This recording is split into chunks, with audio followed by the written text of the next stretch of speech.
So you guys are fielding questions on this television commercial. It's 1 minute, I'm assuming. I don't know which version it was. Um, so has everybody seen the commercial? Yes. Okay. So let's just, I can give a background, or we can go with Q&A first. Background is we've been doing 10-minute workouts. They're very high intensity. If anybody remembers the Nautilus days, there's a gentleman named Arthur Jones that figured you can exercise for duration, or you can amp up the duration. You can take the duration down and amp up the intensity to make it very, we'll say, very difficult. Exercise is called work out. Most people were focusing on out, and Arthur Jones decided to focus on work. And basically, the workout is a physiological stimulus that your body adapts to. Okay, you're not actually building any muscle or changing any health benefits during the workout. It is the recovery from the workout that changes us. All right, it's kind of like the chameleon. He's green. I put him on this table. He immediately doesn't turn green as soon as I put him down. It takes him a couple minutes to do it, to adapt to the environment. So if we look at it in a pill form, and kind of everybody understands, taking, let's say, ibuprofen for pain, we immediately... I didn't do that. I do have telekinetic powers. It's my aura. So anyways, we look at it like a pill, okay? And exercise is now considered the best medicine, all right? So it's kind of like, that's a strange concept. Yes, I'm going to keep doing this. So, all right, so we have a headache, and we take, 200 milligrams of ibuprofen, one little brown tablet, right? And no headache, right? No. 20 minutes later, I'm going to need another one, right? And then maybe an hour later, my headache's gone. Okay.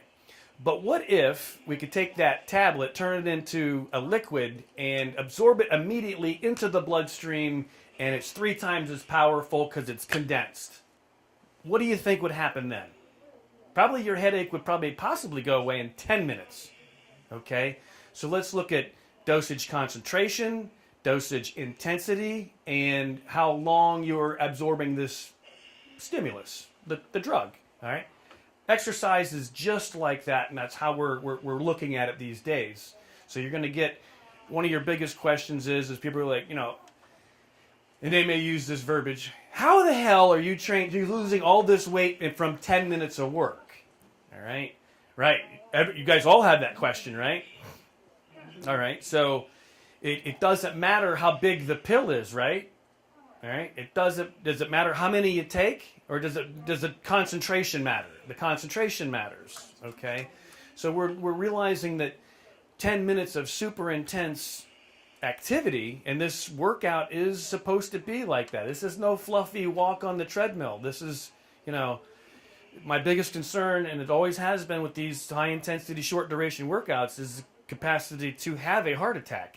I mean, that's what happens. Everybody goes out there and snows a foot, and they go out there and start shoveling. Next thing you know, they drop over dead because they, did a bunch of work real fast.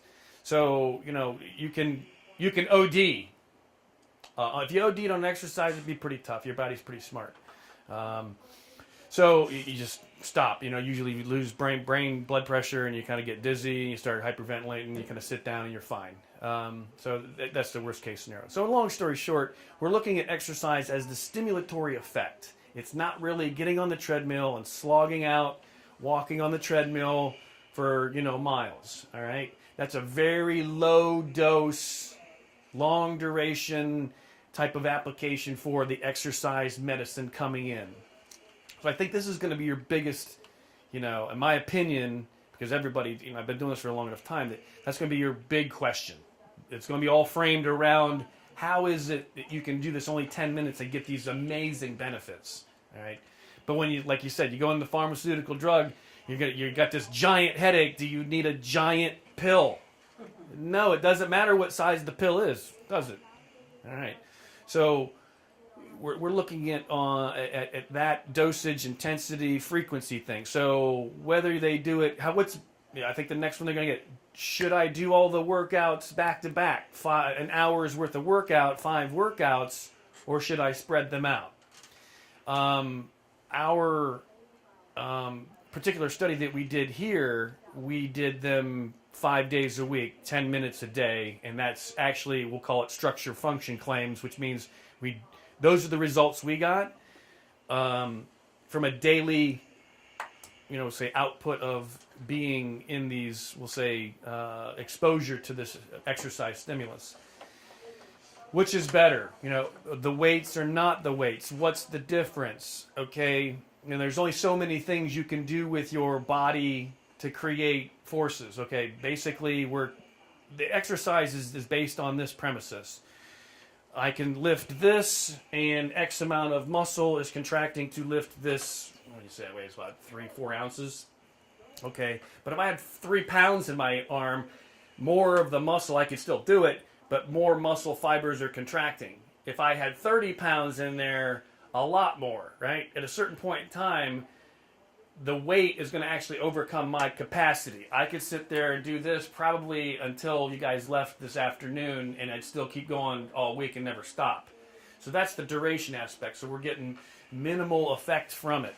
The dosage intensity is low. Okay, the 30-pound dumbbell, the dosage is very high.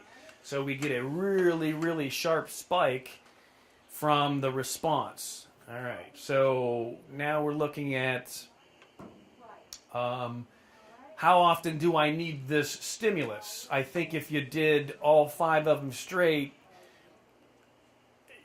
in my opinion, I can do them. I'm different. You can do this stuff, right?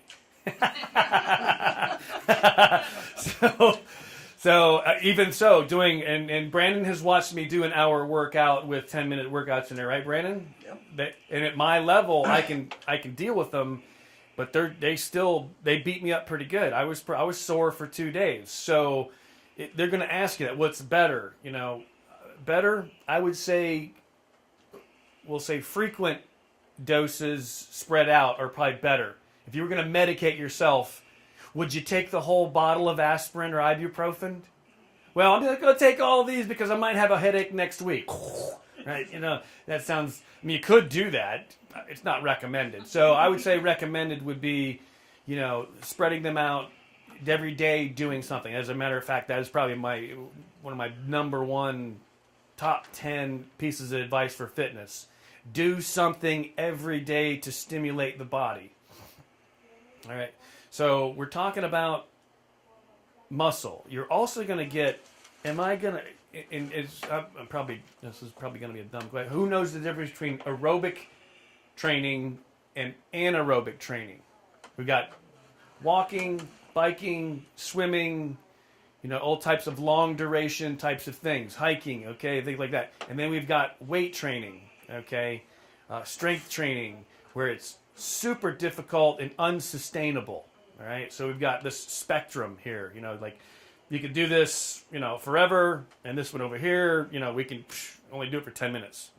This is where we're at over here. This is not, we'll say, an aerobic conditioning thing.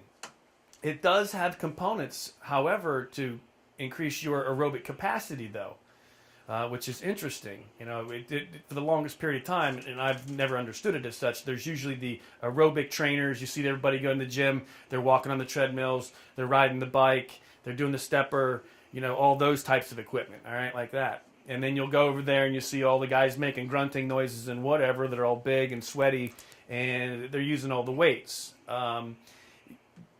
Both the weight training people can do all this stuff without having to do it, all the walking and things. However, the people that are doing all the walking and aerobic can't do the strength training.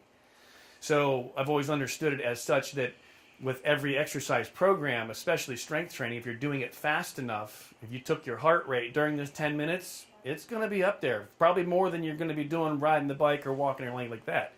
So even the heart is a muscle that's pumping the blood.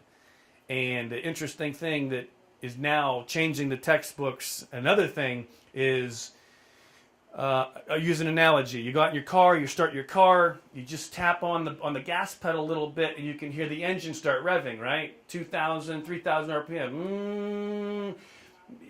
That car could probably do that for 3 hours, and nothing will happen to it. Take the same car, hook a trailer to it that weighs 5,000 pounds, and pull it up a hill and stand on the gas. The car is reading 3,000 RPM, and it's got a giant load on it, right? The engine is working a hell of a lot harder with the load. So with weight training, as we're contracting, we've got load on the muscles and we're doing things. The heart rate's pumping at 130, but the blood pressure is 250 over 200. That's an incredible amount. Whereas aerobics, you're doing it, your heart rate is 140, the blood pressure is likely to be, 170 over 120. So the load factor makes a big difference in the response to the heart muscle and the cardiovascular system. So long story short, does the circulatory, respiratory, and cardiac system get a benefit from this 10 minutes? So the answer is yes. Is it as good as walking? That's up for speculation. Personally, I think that anybody can do these 10-minute workouts. Walking will be a breeze. But people that walk all the time can't necessarily do these 10-minute workouts. So, you're going to get a question like that, or probably inquiries as to that. So where does the weight loss come from? So people are going to say, 10 minutes. Man, you can't burn that many calories in 10 minutes. Because when I use my Fitbit and I walk around and I don't even have one. I kind of know what I'm doing. So a Fitbit, how many people's experience a little pedometer or whatever on their wrist, and in 10 minutes, it's, you do 500 steps or whatever it is, it's negligible. Yeah, you burned maybe, I don't know, you burn in 10 minutes 30 calories, right? So in 10 minutes, 30 calories, that ain't shit. All right, so it isn't. So, and most people are going to call, they're going to kind of, know something about weight loss and say, hey, I heard that, and it's true, that a pound of fat, is 3,500 calories. How many of these workouts I got to do? Right? I mean, because that's math, right? Right. I burned maybe a maximum of 100 calories if I'm getting my ass kicked doing aerobics and walking. And so I got to walk, 35 times 10. That's like, geez, that's some crazy 4 or 5 hours to burn a pound off. That doesn't add up into studies, right? So where does the fat loss or weight loss come from? That's going to be a really big sticking point with these people because they're so into this whole thing that's been measured for years, that what you do, because what you can see on the bike, it goes on calories, right? If you've done anything at the gym or you've got one at home, you're pedaling the bike, you're walking the treadmill, you're doing anything, you can see the calories clicking off, right? It's kind of, when you do that, you're like, oh, no way, man, I can't do this forever. Let's see, I need to lose 50 pounds. That's times 3,500. Holy shit, I'm going to have to be on here till probably next year. All right, so everybody's going to have that, in their mind. They're going to do the math on that because they've had an experience. So where does the weight loss come from? Okay, so the weight loss comes from the biological change from the stimulus. All right, as I tell my clients, when you lift weights, the magical dumbbell fairy that has the weights attached to the back versus wings doesn't come down and touch you with the dumbbell and you get muscles and you lose the weight. Okay? It's not how it works. In the 10-minute workout, you're probably going to burn, for a big male with lots of muscle that can put more work out. You guys understand that, right? A Chevette and a Corvette burn a different amount of fuel while they're going down the road and while they're idling, right? Okay. So big engine, and we'll say smaller engine, right? Okay, even at rest here, I'm probably burning twice as many calories as you, right? Not because I'm talking so much, but that has a lot to do with it. So the idea is to turn your muscles into a bigger calorie furnace. Take the idle up. add more lean body mass, okay? All right. To do that, one, just at rest, I burn more calories than she does because I probably got 50, 60 pounds more muscle on me. And muscle is a very biologically active tissue. For example, a pound of fat burns about 2 calories in 24 hours just to sustain life properties. A pound of muscle varies. Unstimulated muscle that's just sitting there and it has a lack of tone will burn 15 to 20 calories per 24 hours. So let's just say my bicep weighs a pound. That tissue burns upwards of 2,000% more calories just living, not even contracting, doing nothing. Right? It's very biologically active. Right? If we stimulate it with the weight training session where the muscle fibers are contracting and they're very, we'll say, tight, and they have this, and sometimes when you do weight training, they have it, they create some damage, okay? It can be upwards of 30 calories per pound per 24 hours under a, we'll say, taxed state, post-workout, okay? That's massive. So if we take your musculature and we stimulate 10, 20 pounds of muscle, in 24 hours, we can up that rate tenfold, right? So there's where most of the calories come. Your body has to reorganize and redo things. So let's look at the damage or stimulus from the workout creates this biological change, and it doesn't happen by magic. So your body, the cells and the muscles then have to reorganize. They don't do it with zero energy. It takes energy to run this machine, to make new proteins, to make new muscles and connective tissue and all this stuff has a caloric, we'll say, intake for the engine, right? You're revving the engine a little bit harder, right? We got a little pressure on the gas pedal. You're not going anywhere. It's just revving a little bit harder. Now this can last, 24, 48, and some severe CrossFit types of things can last 72 hours or more. Okay, and that's all dependent on that dose of that 10 minutes. Brandon has done workouts at CrossFit that it was hard to get up the next day, right? It's been a couple. And he loves those ones. Not everybody loves it. I mean, that's the whole thing. So it's based on the biological change from the stimulus. Okay.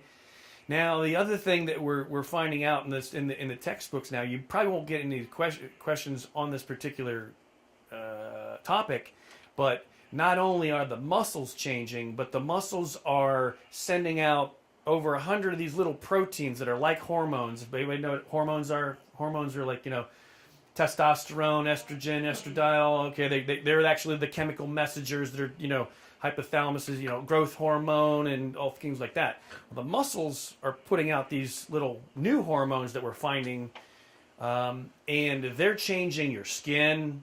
They are affecting your brain. They are reconfiguring the heart, the liver, the pancreas, the kidneys. I mean, connective tissues. So this is the big thing now is how are we regenerating the whole body by just doing muscle contractions? And you may get that question. You're going to sound like a freaking fitness scholar if you know this answer, because you're going to blow them away.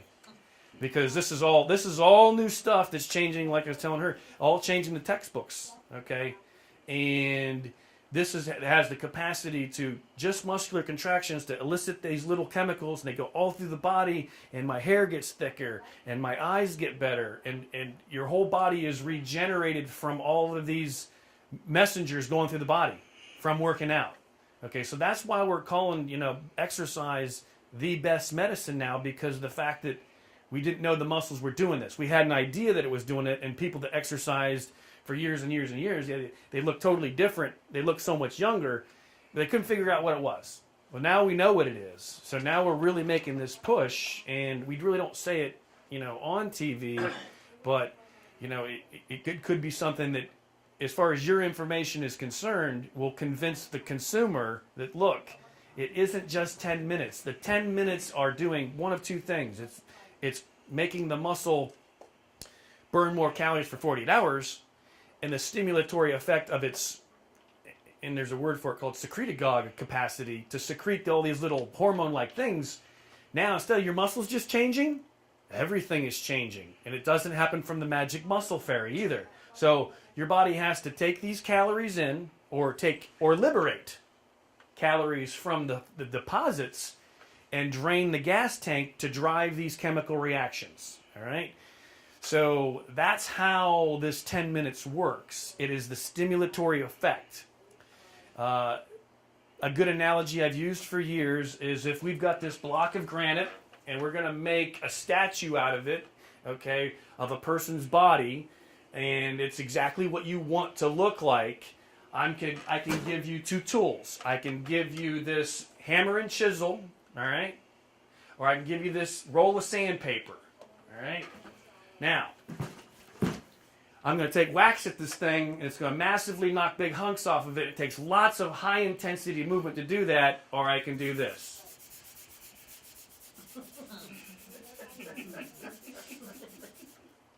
Not much happened there.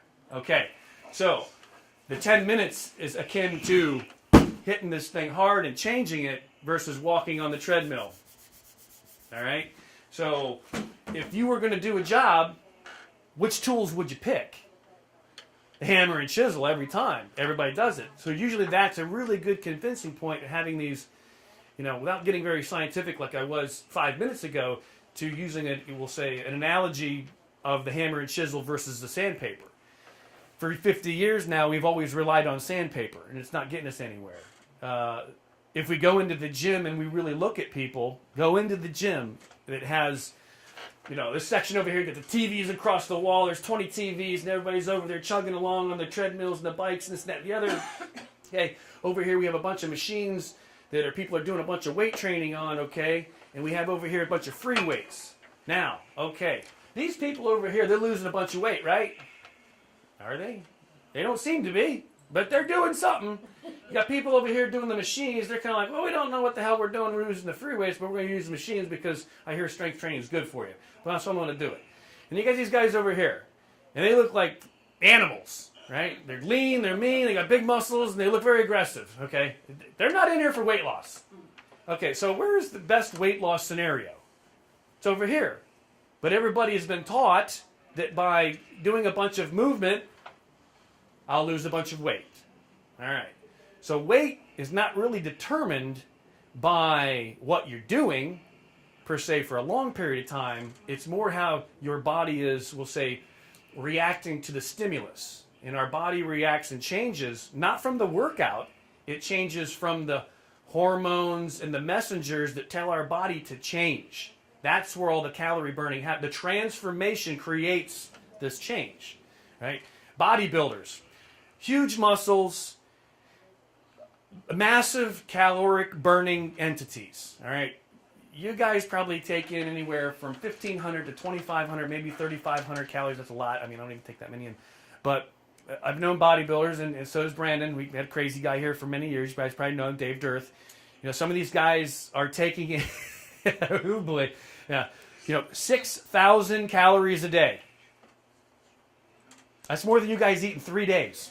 Okay, he sleeps 12 to 15 hours a day. And he trains for an hour and a half. But in that hour and a half, he probably lifts the equivalent of 100 tons. All right? So it's the recuperations where he's losing all this body fat. It isn't necessarily the workouts that are doing it. And this bodybuilding model will really get you fully wrapped around what's going on. And we're just basically doing the same principle, but in a very scaled back way. Okay, we've got, we'll say, looking at the spectrum of activity, we've got people that, are hurt and can't walk and can't do things. We'll say rehab. Okay, go to the physical therapist. Who's going to physical therapy here? What you did was, did it even raise your heart rate? No. Did it make you fit? No. Therapy, okay, this is normal, right? Normal person.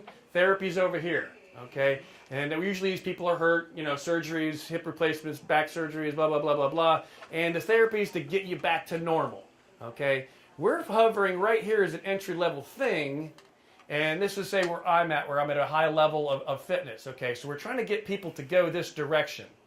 But in order to get them to be stronger, we have to induce more and more stimulus bouts so that your body changes, okay? And as we get to this point right here, if you could do my workouts, hell, you'd look like, well, you don't want to look like me.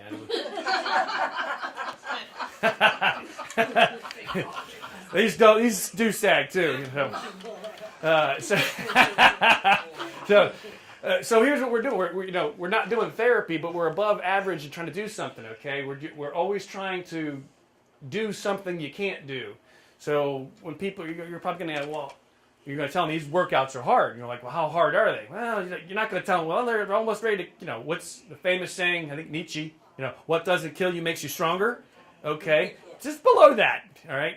But it's modulated. You actually induce the stimulus so nobody's over you yelling and screaming at you like the Biggest Loser and stuff like that. That's not how it works.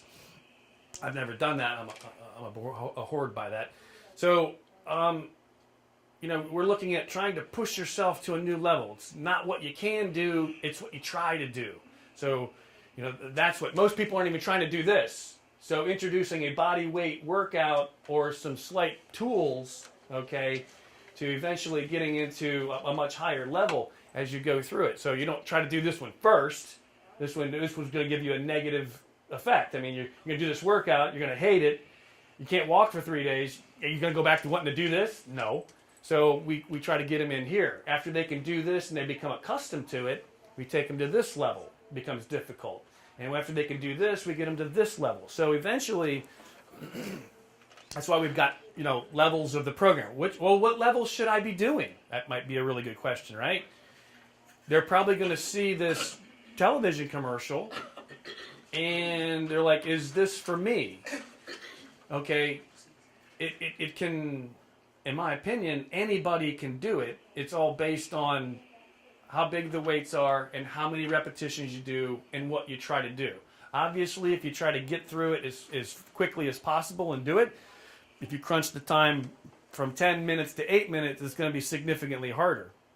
If you stretch out and rest a little bit, you're still going to get the work in, but it's going to take 12 minutes. So we say 10 minutes plus or minus because we really never know what people can do at what speeds. Speed is of execution has a intensity variable that shifts it, right? Okay. So those are going to be some of your questions on that. So again, it's a stimulus that your body, you forcibly make your body do, and your brain is in control of I call it the data acquisition unit, your body. But most people listen to their body, and the body tells the brain what to do. So the body is like, we don't want to do nothing. The brain says, okay. All right. So that's how we've gotten to the course of where we are as a human species. The less we're having to do, 100 years ago, we had to plow fields and do all this stuff as an agricultural type of, setup. There was lots of work, okay? It wasn't a choice to do the work. Now, the choice is, well, do I go to, do I get a TV dinner? Do I go to McDonald's? Do I get a pizza? I mean, it's 24/7 food. We don't have to do activity if we don't want to. But now we're having to actually replace what was, involuntary before to something voluntary now. And, the chopping wood and all that stuff was all manual labor back in the day. Now we don't have that manual labor society now, and that's what we're trying to basically curb. You didn't see any of these diseases 60 years ago when we shifted into this industrial, mechanical, and then now technological age. Less and less work is being performed. Our calorie level of intake of food, lack of scarcity, is going up, and our activity is going down. This is the problem we're trying to circumvent, trying to basically reverse that. So it is voluntary. It only is 10 minutes. Like, look, if you can't do 10 minutes, you're probably talking to the wrong 5-minute workout. Who saw something about Mary? 7-minute abs instead of 8-minute abs. It's a better ad program, right? It's 7 minutes instead of 8. We're going to be 9-minute workouts instead of 10. So, it's fun. I love stuff like that. It makes me laugh. So, has everybody got a pretty good grasp on the basics of what you're going to encounter as far as what we're doing? This is a product and a service at the same time. So, as you go through these, how many people, everybody saw the commercial, right? Has anybody seen the videos and the workouts? All right. if you've seen some of those things, you'll see that there's some work going on during that time, right? Sorry, I have to pull a few people off. All right. Tough callers waiting. Oh, Barb, Donna. Take good notes, go. I apologize. We'll let you guys see the end of the recording too. Okay. Right. Be at a theater near you. Sorry. Oh, it's okay. All right, so that's we'll say a bird's eye, a global look at this program and multiple level programs that we're going to be instituting with Genesis Body, and upwards of, and I don't know if you've even seen it yet. I make everybody's seen a Bowflex, a Total Gym, right? Guys seen all those things, crossbows, whatever, $1 billion products. I made one myself based on that premises. I'm using gas pressure. Mine is like the home gym from hell on steroids. 160 pounds, 100 exercises, 1,000 pounds of gas pressure. Okay, so this is the upper level for somebody that may ask is like, well, I'm already working. I'm doing this. Do you get anything for me? It's like, oh yeah, we sure do. We know we've got this titanium program that's much harder. And it's more expensive, of course. All right, it's a piece of equipment that at this point in time nobody has been able to outdo the machine. Like most of these gyms that you see are fitness equipment. The professionals can put on the maximum position and bench press it 20 times. It's no good. All right, they overpower the equipment. So far, nobody has been able to overpower a Titan 1000. Nobody. And I made it that way. If your fitness equipment is limited in its output, your, we'll say, capacity to adapt or change is limited as well. So how do you, if this is the strength level of the we'll say product, and you're already here, can you benefit from it? Not really. But most people are at this point here where they're under this section right here where the entry level is more than they can do. Perfect. Continual bouts of working with that will eventually get you eclipsed to this, and then we give you the tools and the other things, okay, to make it harder. We push the bar a little harder. You keep on doing the workouts, you come up to it. You're always adapting to become a better, stronger, as a $6 million man. We can rebuild you, blah, blah, blah, blah, blah. It ain't going to take $6 million, but we'll call it the $6,000 model. The cheap version, right? Economical version. We don't use that cheap word. All right, so we got different levels. We can address. Here's the other thing. I thought might be a question is not everybody's going to want to do this program to lose weight. All right, some people are going to want to do it together, husband and wife. Might even be mom and son. So there might be multiple people working. Is it good? Can everybody do this? Yes. So, this is a generalized fitness, we'll say, cover as many bases as possible type of application, meaning it's going to build some muscle, it's going to change your hormone levels. As a result of changing the hormone levels, we will be adding muscle and we're going to be losing fat. Now all you women are here like, well, I don't want no big muscles like Frank. Everybody get it all the time. Not going to happen. All right. Me and Brandon are bigger than most people, but we've been, training with weights and humongous tonnages for close to 35 years. If you can get bigger than me doing this program, I'm going to hire you.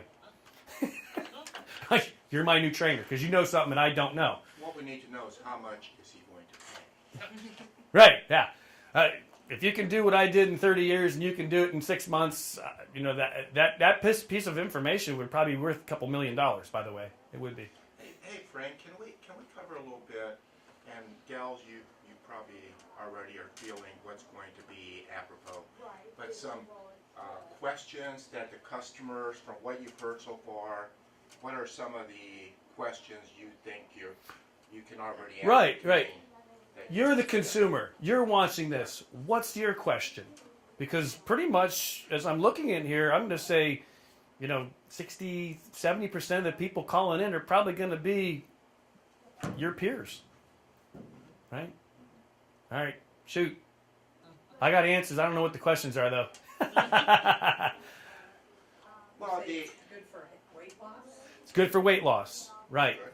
Yes. Now, weight loss. Jump on the scale, you weigh more or less. You go to the bathroom, you weigh less. That's weight loss. Fat loss.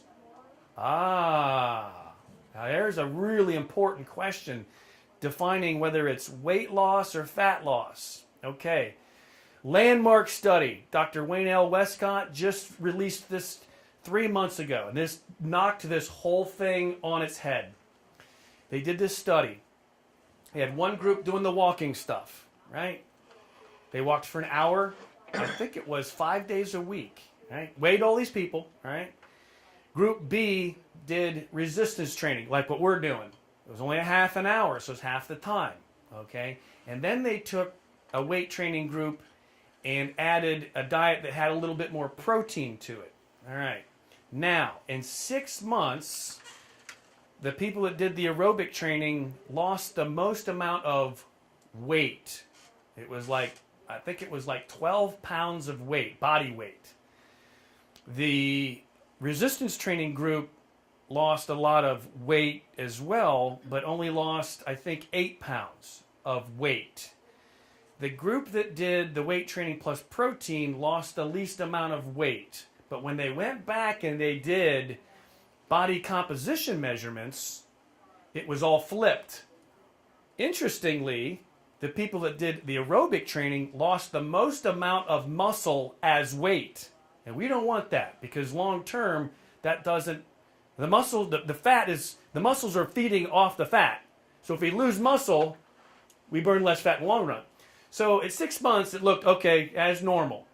6 months later, they did a follow-up study, and people went back to their normal things. In 6 months, the people that walked gained all the weight back.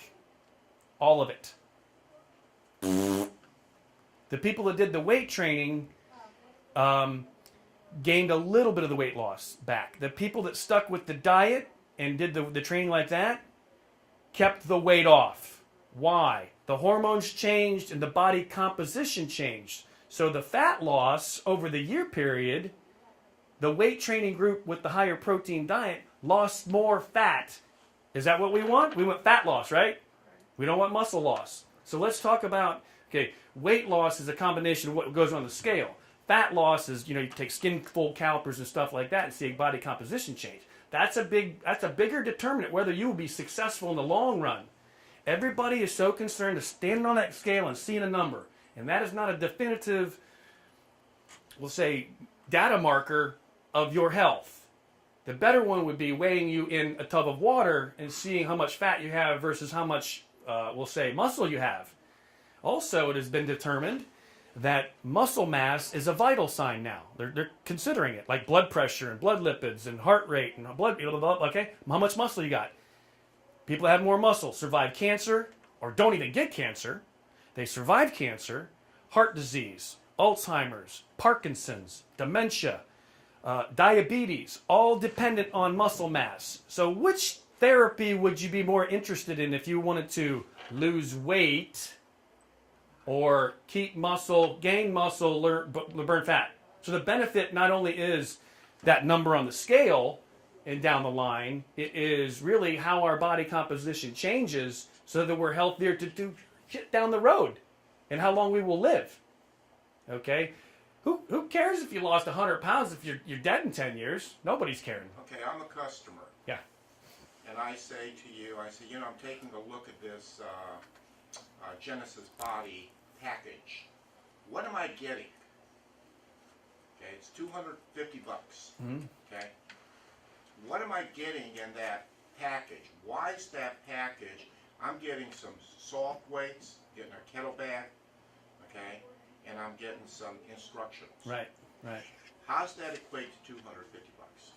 Okay, so we're talking about perceived value. Perceived value. Perceived value. Okay. As a personal trainer, depending on whether I train with one person or many, I supply the weights and the equipment. I'm anywhere from $30 to $80 an hour. Okay?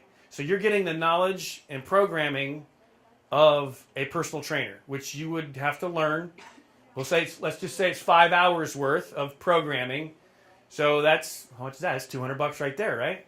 And if you were going to go to Dick's and buy some equipment, okay, weights are relatively $50 a pound, and you got to go get it, and you got to go do all this stuff. This stuff's being sent to you. So now the equipment usually is anywhere from $100 to $200. Okay, so now we're positive. We give them the diet instruction with which is now you're going to hire a nutritionist. So you're going to get the equipment, you're going to get the programming from the personal trainer, and you're going to get the equipment. What's the value here? Depending on your aptitude and your information that you're receiving from this, can be upwards of $600 to $1,000 worth of actual perceived value. For how much? $250. Right. Now here's the other thing that I understand you and Debray are going to be doing is we're going to be mounting a video camera, quote, in your studios, and then you'll be giving regular updates. Right. And answering Q&A Right. for people direct from. And, you know, Frank also has, you have a prestigious accreditation in that you are, what is your... It's called a subject matter expert in fitness. Okay. I actually, when you become a personal trainer, you have to take a test and study in a book and a manual and stuff. I write part of the manual, and I write all the test questions, not all of them. A lot of people write the test questions, but I correct most of them for accuracy. But so my 30 years of experience in the field from doing, I think my last estimate was 70,000 personal training hours, meaning I'm with a client for an hour at a time, 70,000. So I have all kinds of experience. And a Facebook page, we really haven't updated that too much, but it would be nice to... Genesis Body Facebook. Oh, okay. Specifically for Genesis Body. Perfect. Okay. So people can give their feedback. You or Debray or someone can respond to it. Right. I think a very important component of this is that Frank and Debray, licensed, certified personal trainers, come with the program. Okay, and the questions that you can ask, you're going to get a very competent answer to these questions. And we want your feedback. We want to help. You're going to get the closest thing to having a personal trainer come to your home and actually walk you through these exercises, answer the questions that you have. You're going to be able to go onto our Facebook or website or however we're going to compose it. I think Facebook is a great way to go. I think we can have a lot of good feedback and answer some questions. So this is a program with your own personal trainers standing by to answer the same questions that you would ask if someone came to your home. Right. I would put this down, very extremely personalized training. Right. Extremely personalized training with certified personal trainers, Debray and Frank, who are notorious in some ways. Oh yeah, I'm wanted by the authorities, by the way. Hey, don't be saying that, you're on camera. We want to keep you around. But again, did you cover the importance of the soft weights? Not yet. We basically covered kind of like we'll say the bird's eye view of how the program works, because I think the biggest obstacle is always going to be 10 minutes. How can you do all this? How's all this happen in 10 minutes? That's very important. But Yeah. also, let's talk about soft weights, because that's the actual product they're going to be getting. Right. Okay. So talk about So the soft weights are an alternative, and one of the things that I've found over the years of going actually into a home and training with people is, you drop a weight on the floor, and it's a carpet. You got a hole in the carpet. All right. You drop them on your feet, your toenails come off. They fall off the bars. They do this, that, and the other. There are some inherent dangers of lifting hunks of steel. All right. So if we can, we'll say, mitigate a lot of those problems by making them soft, we can throw them on the carpet and we can use them in a non-gym, we'll say, environment, and not beat your house up. I had a gym in my basement. It had a cement floor. The weights beat the crap out of that foundation. The cement. I mean, weights versus cement. Weights work. Weights win. Okay.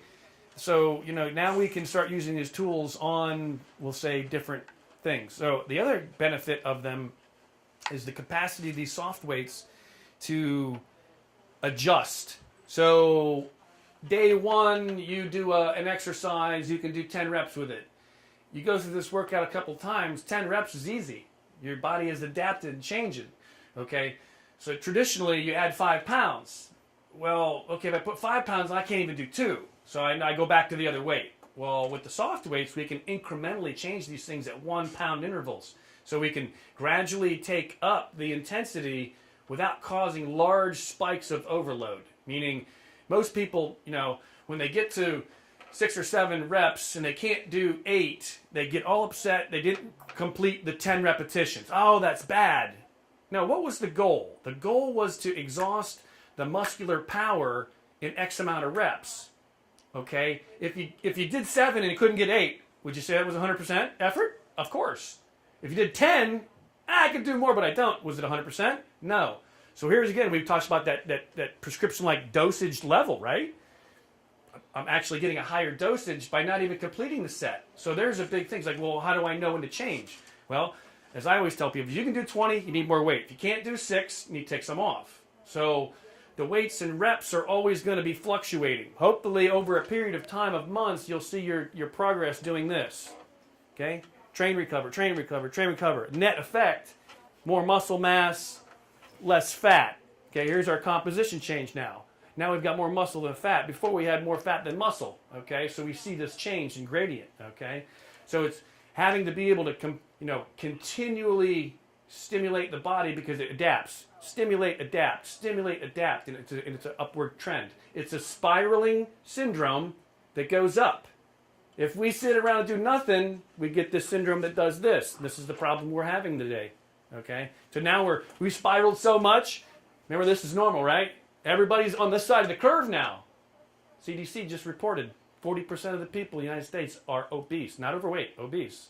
It's a problem. Here's an interesting point that, especially when you get elderly, like myself, even though I don't look elderly or act elderly, but an interesting point is, if you're going to go and get life insurance, a lot of times, especially if it's a large amount, you have to go and you have to get a physical. What's a physical involved? Blood pressure, weight, heart. Blood pressure, heart rate, CBC. Yeah, all these things. All these biological markers. All these real critical factors to get a low cost for your life insurance, okay, are going to be very important factors. And at the end of the day, the quality of life that you live is going to be based upon your physical health. That's right. Your physical health. I mean, if you wake up and you feel sluggish all day,